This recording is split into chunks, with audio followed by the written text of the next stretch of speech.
Billionaire sees a homeless pregnant woman feeding his stolen cat. What he did next shocked everyone. No one expected kindness from someone who barely had strength left to stand. And no one imagined that a hungry, homeless, pregnant woman would change a billionaire's life forever with a single act of compassion. The city was already awake, but it didn't care. Cars rushed past. People argued over prices in the open market. Vendors shouted, horns blared, and life moved forward with no pause for pain. In the middle of all that noise sat Nora, her back resting against a cracked wall near the vegetable stalls. She was young, barely in her early 20s, and visibly pregnant. Her dress was old, stretched thin over her belly, faded by sun and rain. Her sandals were worn, barely holding together. Sweat clung to her forehead as she fanned herself weakly, her stomach growling in quiet protest. Hunger had become normal, so had being invisible. Nora once had a home, once had dreams. Once believed life would be kind if she worked hard enough. But after her parents died and the man who promised to marry her disappeared the moment he learned she was pregnant, the city showed her its true face. No mercy, no patience, no second chances. She survived by begging near the market, helping vendors clean stalls, carrying crates when her body allowed it. Most days, she earned just enough to buy a small piece of bread or a handful of rice. That afternoon, she had only one thing in her possession, a small bowl of leftover milk mixed with crumbs. She had planned to eat it slowly, saving energy for the night. Then she heard the sound, a weak, broken meow. Nora turned her head. Under a wooden table near the fruit stalls, curled in the shade, was a thin gray cat. Its fur was dirty, one ear torn slightly, ribs faintly visible beneath its skin. Its eyes were alert, intelligent, and afraid. The cat didn't run, it just watched her. Nora felt something tighten in her chest. She knew that look. It was the same look she saw in the mirror every morning, fear mixed with hope. Without thinking, she pushed the bowl toward the cat. "Eat," she whispered softly. "It's okay." The cat hesitated, then slowly crept forward. It sniffed the bowl once, twice, then began drinking eagerly. Nora smiled for the first time that day. She rested her hand on her belly, feeling her baby move gently. "You see," she murmured, "even today we helped someone." What she didn't know was that this cat wasn't ordinary, and she didn't know she was being watched. Across the street, a black luxury car rolled to a stop. Inside sat Victor Hale, a billionaire known across the city for his power, wealth, and cold discipline. He had built empires, crushed rivals, and negotiated deals worth more money than most people would see in a lifetime. But none of that mattered now, because 3 days ago his world had shattered. His cat, Shadow, was gone. Shadow wasn't just a pet. Shadow was the last living connection to Victor's late wife. The cat slept on her side of the bed, followed her routines, sat silently beside Victor on nights when grief returned without warning. When Shadow was stolen from his compound, Victor felt something he hadn't felt since the funeral. Helplessness. He offered rewards, sent security everywhere. Shut down entire streets. Nothing. That afternoon, one of his men pointed toward the market. "Sir," he said quietly, "that cat looks like Shadow." Victor's breath caught. He leaned forward, and that's when he saw her. A homeless pregnant woman feeding his stolen cat. Not stealing, not selling, not bargaining, feeding. His jaw tightened. Anger rose fast. Who was she? How did she get Shadow? Was she part of it? Victor opened the car door, fury driving his steps as he walked toward them. Nora noticed the shadow fall across her first. She looked up slowly and froze. A tall man in an expensive suit stood before her, eyes locked on the cat, then on her. The cat stopped eating. Then, to Victor's shock, it walked away from the bowl and pressed itself against Nora's legs. Victor's heart skipped. Shadow purred. Victor stared at the scene in disbelief. His stolen cat had made a choice, and it wasn't him. What the billionaire does next, and why this pregnant woman's kindness shakes him to his core. Victor Hale stood frozen, his polished shoes sinking slightly into the dusty ground of the market. For a man who controlled boardrooms, governments, and headlines, this moment made no sense. Shadow, the cat that refused food from strangers, the cat that hid from everyone after his wife's death, was rubbing against the legs of a homeless pregnant woman, purring. Victor's chest tightened. Anger was still there, but now it was tangled with confusion. "How do you know this cat?" Victor demanded, his voice sharp, controlled, dangerous. Nora flinched. She looked up slowly, instinctively pulling her hand back from Shadow as if she'd been caught stealing something she didn't own. I don't," she said softly. "He was hungry." Victor's eyes narrowed. Hungry? That answer didn't fit the stories in his head. "Where did you get him?" Victor pressed. Nora shook her head quickly. "I didn't take him. He was already here. I found him under the table." Victor gestured toward the cat. That animal was stolen from my home. The word stolen hit her like a slap. Nora's face drained of color. I swear, she said, her voice trembling, I didn't steal anything. I barely have enough to eat myself. As if to prove her words, her stomach growled loudly. A few people nearby laughed. Another excuse, someone muttered. Victor ignored them. He studied her more closely now, her swollen feet, her thin arms, the way she unconsciously protected her belly with one hand. This didn't look like a criminal, it looked like survival. Still, Victor wasn't convinced. You fed him, he said. With what? Nora hesitated, then pointed to the empty bowl. My food, she said quietly. Victor's eyes dropped to the bowl. Milk, crumbs barely enough for a child, let alone a pregnant woman. You gave it all to the cat, he asked. Nora nodded. Animals don't understand why the world is cruel, she said. They just feel it. The words landed harder than Victor expected. Shadow meowed softly and climbed fully into Nora's lap, curling against her stomach. Victor's breath caught. Shadow never did that, not even with him anymore. A memory flashed, his wife laughing as Shadow curled beside her, her hand resting gently on her own belly back when they dreamed of children that never came. Victor turned away sharply. This ends now, he said coldly. Nora's heart raced. I'll go, she said quickly. I won't touch him again. She tried to stand. Pain shot through her legs and she staggered slightly. Before she could fall, Victor's hand shot out, steadying her. The contact startled them both. Victor pulled back immediately, disturbed by the warmth of her skin, by how fragile she felt. Sit, he said gruffly. She obeyed, fear written across her face. Victor signaled his security team. 2 men approached instantly. Nora's breathing became shallow. They're going to arrest me, she thought. They're going to take my baby.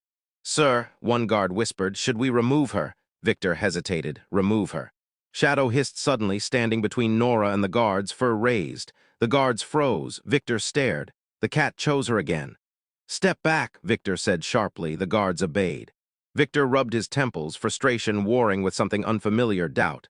Why are you here? He asked Nora quietly. In this place, she swallowed. I don't have anywhere else, she said. I sleep near the bus station. I work when I can. And the father? Victor asked before he could stop himself. Her eyes dropped. He left, she said simply. The market noise seemed to fade. Victor exhaled slowly. For years, people had begged him for money, lied to him, manipulated stories to pull at his sympathy. This woman did none of that. She didn't ask. She didn't cry. She just endured. Victor looked at Shadow again. If he's mine, Victor said carefully, why did he choose you? Nora gave a sad smile. Because I didn't want anything from him, she said. I just wanted him to eat. Those words broke something open inside Victor. All his life, everyone wanted something. Power, money, access. This woman wanted nothing. Victor straightened. Come with me, he said suddenly. Nora's eyes widened in panic. No, she said quickly. Please, I don't want trouble. This isn't a request, Victor replied, his voice firm but not cruel. I need answers, her heart pounded. If I go, she whispered, will you hurt me? The question sliced through him. Victor stared at her. No, he said quietly, I won't. She hesitated, then nodded slowly. Victor gestured toward the car. Shadow jumped down and walked ahead confidently, as if leading the way. People watched in stunned silence as the billionaire, the homeless pregnant woman, and the stolen cat walked together toward the luxury vehicle. No one understood what was happening, including Victor. As Nora climbed into the back seat, clutching her belly and bracing for whatever came next, Victor sat across from her. He looked at her seriously. You may not know this yet, he said, but today you changed something. She looked at him, confused. I just fed a cat, she said. Victor shook his head. No, he replied. You reminded me what I lost. As the car door closed and the engine started, Victor's phone buzzed with a message from his security chief. Sir, the people who stole the cat are watching this woman. Victor's jaw clenched. Because now he understood something terrifying. Nora wasn't just kind. She was in danger. Why the cat was stolen, and how Nora becomes the center of a threat far bigger than she imagined. The car moved slowly through traffic, the city blurring past the tinted windows like a world Nora no longer belonged to. She sat stiffly in the back seat, hands folded protectively over her belly. Shadow rested beside her, calm now, as if this were exactly where he was meant to be. Every few seconds, Nora glanced down at the cat, drawing silent comfort from the gentle rise and fall of his breathing. Across from her, Victor Hale said nothing. He stared out the window, jaw clenched, his mind racing faster than the car itself. The message from his security chief echoed in his head. The people who stole the cat are watching this woman. That wasn't possible, or at least it shouldn't have been. Victor broke the silence. Did anyone approach you before today? He asked evenly. Anyone ask you about the cat? Nora shook her head quickly. No, I didn't even know he belonged to someone important. I thought he was just lost. Victor studied her face, searching for cracks, rehearsed lies, anything that suggested manipulation. There was nothing, only exhaustion, only honesty. The car pulled into a private underground garage beneath one of Victor's office buildings. Security was tight, guards at every corner, cameras tracking every movement. Nora's anxiety spiked. Am I in trouble? She asked quietly. Victor met her gaze. No, you're safe here. The word safe felt foreign on her tongue. They stepped out of the car. Shadow leapt down and walked confidently ahead, tail raised as if reclaiming territory. A few guards exchanged surprised looks. That cat doesn't trust anyone, one muttered. Victor ignored the comment. Inside, the building was silent, sterile, powerful, everything Nora's life wasn't. She walked carefully, afraid to touch anything. Victor led her into a private lounge and gestured for her to sit. Almost immediately, someone brought water, food, a blanket. Nora shook her head. I don't want charity. Victor paused. This isn't charity, he said. It's responsibility. She didn't understand what he meant, but she accepted the water. Victor turned to his security chief, Marcus. Tell me everything now. Marcus lowered his voice. The cat wasn't taken for ransom. That's what made it strange. No demands, no messages. Then why steal him? Victor asked. Marcus hesitated. Because Shadow was tagged. Nora frowned. Tagged? Victor's eyes hardened. My wife did medical research before she died, he said quietly. Shadow was part of an early therapy program, non-invasive, experimental. His data is valuable. Nora's stomach tightened. So they stole him to use him? Yes, Victor replied. And when they lost control of him, they followed. Marcus continued. Cameras show someone watching the market. Watching her? Nora's breath caught. Why me? Victor answered before Marcus could. Because Shadow chose you. The room fell silent. To them, Victor continued, you're either leverage or a loose end. Nora stood abruptly. Then let me go, I don't want trouble in your life. Victor stepped closer. You don't have a choice anymore. The bluntness shocked her. I didn't ask for this, she snapped, fear breaking through her calm. I know, Victor said, his voice lower now. Neither did my wife, neither did Shadow. Nora's eyes filled with tears she didn't let fall. I just helped because he was hungry, she whispered. Why does everything good turn dangerous? Victor looked at her then, not as a billionaire, not as a man in control, but as someone who had asked himself the same question for years. Because kindness exposes people who profit from cruelty, he said. A sudden alert sounded. Marcus checked his tablet. Sir, we have a problem. Victor turned sharply. What kind? They made contact, Marcus said. Not with us. Nora's heart slammed. With who? Marcus looked at her. With the shelter near the bus station. They're asking about a pregnant woman who feeds animals. Nora staggered back into the chair. That's where I sleep sometimes, she whispered. They'll hurt people because of me. Victor clenched his fists. This ends today, he said coldly. He turned to Marcus. Lock everything down. Full exposure protocol. Marcus's eyes widened. Sir, if you do that, I don't care, Victor snapped. They crossed a line. Nora looked up. What does that mean? Victor faced her. It means, he said, I stop hiding. For the first time, Nora saw something raw in his eyes. Resolve. They think they can control the story, Victor continued. They think you're weak because you're poor. Because you're pregnant? He shook his head. They're wrong. Shadow jumped onto Victor's lap unexpectedly. Victor froze, then slowly, almost unsure, he placed a hand on the cat's back. Shadow didn't pull away. Victor swallowed. I lost my wife because I believed power could protect what mattered, he said quietly. I won't make that mistake again. Nora stared at him. What are you saying? Victor stood. I'm saying, he replied, that you're under my protection now. Fear flickered across her face. And what do you want in return? Victor met her gaze steadily. Nothing, he said, except that you stay alive. As Victor's team moved into action, Marcus returned with a final update. Sir, he said grimly, they've released a video accusing the woman of stealing the cat. Nora's world tilted. Victor's voice turned ice cold. Then, he said, it's time the world learns the truth about the cat and about her. How a single video turns the city against Nora and why Victor risks everything to defend her. The video spread faster than truth ever could. Within minutes, phones across the city buzzed with the same grainy footage. A shaky clip of a homeless pregnant woman sitting in a market, feeding a gray cat. A distorted caption flashed beneath it. Thief pretending to be kind, stolen cat used for sympathy. Nora watched it on a large screen inside Victor's building, her hands trembling. That's me, she whispered. The comments were brutal. Disgusting, she planned this. Another scammer, pregnancy is fake for pity. Each word felt like a stone thrown at her chest. I knew this would happen, she said, tears finally breaking free. People always believe the worst. Victor stood behind her, silent, his face unreadable. He had seen attacks before, corporate scandals, political smear campaigns, but this was different. This wasn't about money or power, this was about destroying a person. They're trying to force you into the open, Marcus said. If she disappears now, they win.